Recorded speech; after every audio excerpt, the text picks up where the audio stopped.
আসন্ন সাতক্ষীরা উপজেলা পরিষদ নির্বাচনকে সামনে রেখে আব্দুর রশিদের সভাপতিত্বে এক আলোচনা সভা অনুষ্ঠিত হয়েছে। আলহাজ আফসার আলীর নিজস্ব বাসভবনে অনুষ্ঠিত সভায় আলোচনা করেন আফসার আলী, আসাদুল ইসলাম, ওহিদুল ইসলাম, আনহারুল ইসলাম প্রমুখ। বিস্তারিত সাতক্ষীরা থেকে নিজস্ব প্রতিনিধি আব্দুল ওয়াহাবের পাঠানো ভিডিও চিত্রে।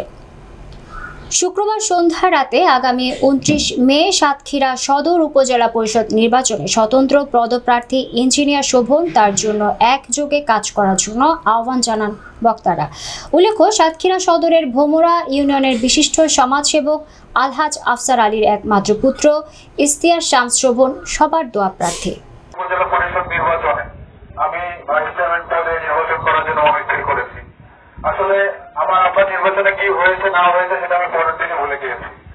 একটা নির্বাচনে আব্বার নির্বাচনে আমরা একটা দখল দিয়েছে আমাদের, তারপরেও কিন্তু সবকিছু চিন্তা ভাবনা করে আমি নির্বাচনের মাঠে নেমেছি।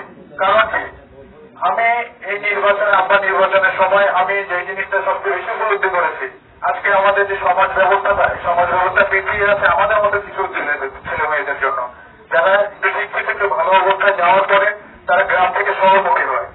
আজকে বিভিন্ন জায়গায় ভোটের সময় আমরা দেখি যে যখন আমরা চাইতে যাই জনগণের কাছে ভোট, তখন জনগণ হলো শক্তিশালী। আর ভোটের পরে এখন আমি যখন যাচ্ছি বিভিন্ন জায়গায়, তখন শুনছি ভালো আমরা অবহেলিত, আমাদের দিকে একটু খেয়াল রাখবো। এর জন্য আমি রাজনীতির চেয়ার ব্যবহার করে আমি ব্যক্তি সমান বড় হইতে আসি নাই। আমার কাছে মনে হয়েছে আজকে আমাদের সমাজের মেধাবী সন্তানরা আজকে বিদেশে চলে যাচ্ছে, তাদের মেধাকে আজকে বিদেশে কিনে নিয়ে যাচ্ছে, সেই মূল্য তারা সেখানে পাচ্ছে। কেন আজকে আমরা এই দেশের থেকে কিছু করতে পারছি না? আজকে আমাদের মেধাবী ছেলেরা গুগলে চাকরি করছে, ফেসবুকে চাকরি করছে, না তারা ওদের জায়গা যাচ্ছে, কেন তারা আজকে আমরা এখানে ধরে রাখতে পারিনি? এর জবাব দিয়ে আমি কার কাছে যাবো? সেই প্রসঙ্গ থেকে এটা আমার জীবনের জন্য অত্যন্ত কঠিন সিদ্ধান্ত।